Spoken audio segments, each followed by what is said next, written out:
हवाई चप्पल पहनने वाला भी हवाई यात्रा कर सकेगा। चप्पल यात्रा करने वाला भी नारा हवाई हो गया है।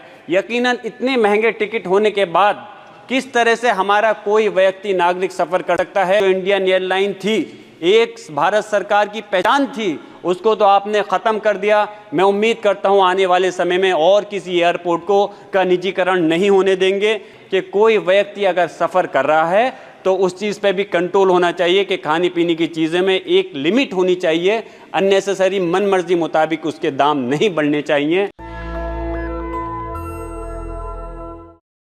माननीय मंत्री जी से कहना चाहता हूं कि मेरी लोकसभा क्षेत्र संभल जो विधानसभा कुंदरकी के ब्लॉक मुंडा पांडे के अंदर एक एयरपोर्ट का उद्घाटन किया गया 2024 के लोकसभा के चुनाव से पहले, और खाली वहां का नहीं बल्कि कई एयरपोर्ट का उद्घाटन किया गया वोटों को साधने की वजह से। और कई बार डेट पड़ चुकी थी कि अब उद्घाटन हो रहा है, 5-6 डेट पड़ने के बाद में उद्घाटन हुआ। लेकिन अफसोस है 4 महीने हो गए उद्घाटन हुए भी, लेकिन अभी तक वहाँ से कोई फ़्लाइट मुरादाबाद से उड़ करके कहीं नहीं गई है। संभल भी हैंडीक्राफ्ट का एक बहुत बड़ा हब है, वहाँ काम होता है और एक्सपोर्ट होता है। मुरादाबाद से भी पीतल की इतनी बड़ी बस्ती है कि वहाँ से काफ़ी सारा सामान बन करके एक्सपोर्ट होता है, और जिससे कि अगर वहाँ एयरपोर्ट जल्द से जल्द शुरू हो जाता है तो यकीनन वहाँ के हर वर्ग समाज के लोगों को एक बहुत बड़ा बेनिफिट मिलेगा। लेकिन मैं कहना चाहता हूँ आपके माध्यम से कि उसको हवाई नहीं बनाया जाए, जल्द से जल्द वहाँ से फ़्लाइट को शुरू किया जाए। और फ़्लाइट सिर्फ 2-3 जगह नहीं बल्कि इस चीज़ का ध्यान रखें कि संभल और मुरादाबाद के अंदर जिस तरह से एक्सपोर्ट हो रहा है, रेवेन्यू दे रहा है, उस तरह से ज़्यादा जगह को वहाँ से फ़्लाइट की शुरुआत होनी चाहिए।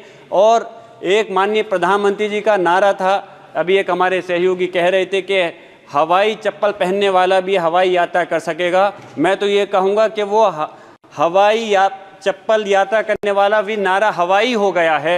यकीनन इतने महंगे टिकट होने के बाद किस तरह से हमारा कोई व्यक्ति नागरिक सफ़र कर सकता है। जो प्राइवेट एयरलाइन है, क्योंकि आप लोग निजीकरण पे ज़्यादा भरोसा करते हैं, आपने एयरपोर्ट को भी इंडियन एयरलाइन को भेज दिया, एयरपोर्ट को प्राइवेट करते जा रहे हैं। तो जो प्राइवेट कंपनियां हैं वो मनमर्जी मुताबिक 2 गुने 3 गुने 4 गुने अपने किराया कर देती हैं, तो आम आदमी आसानी से उसको अपना भुगतान नहीं कर सकता। और फिर अगर किसी वजह से टिकट को कैंसिल करना चाहता है तो नामचार का पैसा वापस मिलता है।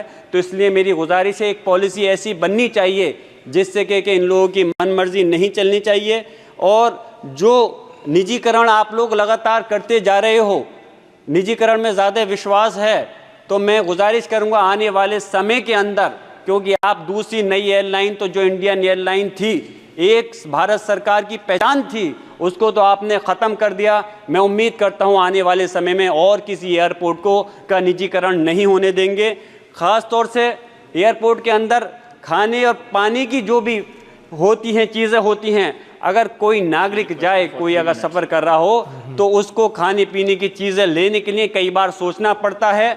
मेरी दरख्वास्त है माननीय मंत्री जी से, इस चीज़ पे भी पॉलिसी बनाएं और इस चीज़ पे कंट्रोल होना चाहिए कि कोई व्यक्ति अगर सफ़र कर रहा है तो उस चीज़ पे भी कंट्रोल होना चाहिए कि खाने पीने की चीज़ें में एक लिमिट होनी चाहिए।